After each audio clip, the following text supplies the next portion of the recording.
CM Revanth కృషితోనే cantonment board విలీనం సాధ్యమైందన్నారు MLA Shri Ganesh. ఆయన వ్యాఖ్యలకు బీఆర్ఎస్ నాయకుడు క్రిషాంక్ కౌంటర్ ఇచ్చారు. వారిద్దరి మధ్య డైలాగ్ వారు ఇప్పుడు చూద్దాం.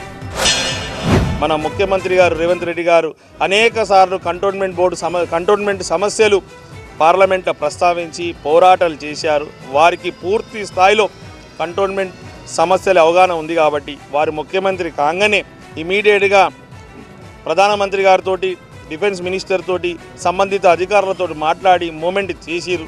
మొన్న మార్చిలో కూడా ఒక లెటర్ ఇవ్వడం, ప్రధానమంత్రి గారితో కలవడం తోటి ఇవన్నీ సాధ్యమైంది. వీరు ముఖ్యమంత్రి అయినాక మళ్ళీ ఫైల్ని ముందంజుకు తీసుకుపోయి వాళ్ళ మీద ఒత్తిడి తీసుకొచ్చినందుకు ఇక్కడ దాకా సాధ్యమైందంటే అది కేవలం గౌరవ ముఖ్యమంత్రి రేవంత్ రెడ్డి గారితో సాధ్యమైనందుకు మా కంటోన్మెంట్ ప్రజల తరఫున వారికి నా తరఫున హృదయపూర్వకంగా ధన్యవాదాలు తెలుపుతున్నాను.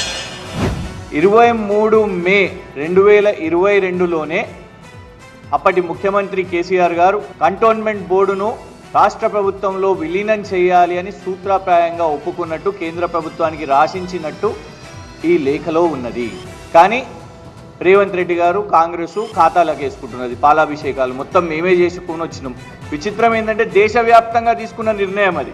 దేశవ్యాప్తంగా మొన్న 28 జూన్ నాడు కేంద్ర ప్రభుత్వం అన్ని కంటోన్మెంట్ బోర్డ్స్ను విలీనం చేయాలి అనేది వాళ్ళు తీసుకున్న ఆలోచన. స్వర్గీయులు సుష్మా స్వరాజ్ గారి నుంచి మొదలు పెట్టుకుంటే స్వర్గీయులు మనోహర్ పారేకర్ గారు, ఆ తర్వాత అరుణ్ జైట్లీ గారు, నిర్మలా సీతారామన్ గారిని కూడా కలిసి, రాజ్నాథ్ సింగ్ గారిని కూడా కలిసి ఎన్నోసార్లు మరి రక్షణ శాఖ భూములు విలీనం వీటన్నిటి విషయం మీద కూడా కేటీఆర్ గారు దశాబ్ది మొత్తం కూడా పోరాటం చేసి ఆ తర్వాత ఆ కమిటీలో కూడా భాగస్వాములు అయ్యి మొత్తం ఇయర్ మార్కింగ్ చేసి ఎన్ని భూములు ఉన్నాయి, ఎంత రాష్ట్ర ప్రభుత్వానికి కేటాయించాలి అనే స్పెషల్ తీర్మానం దాంట్లో రేవంత్ రెడ్డి గారు అసలు పాల్గొనకపోతే ఇప్పుడు పాలాభిషేకాలు చేసుకుంటే ఏం లాభం, క్రెడిట్లు కొడితే ఏం లాభం?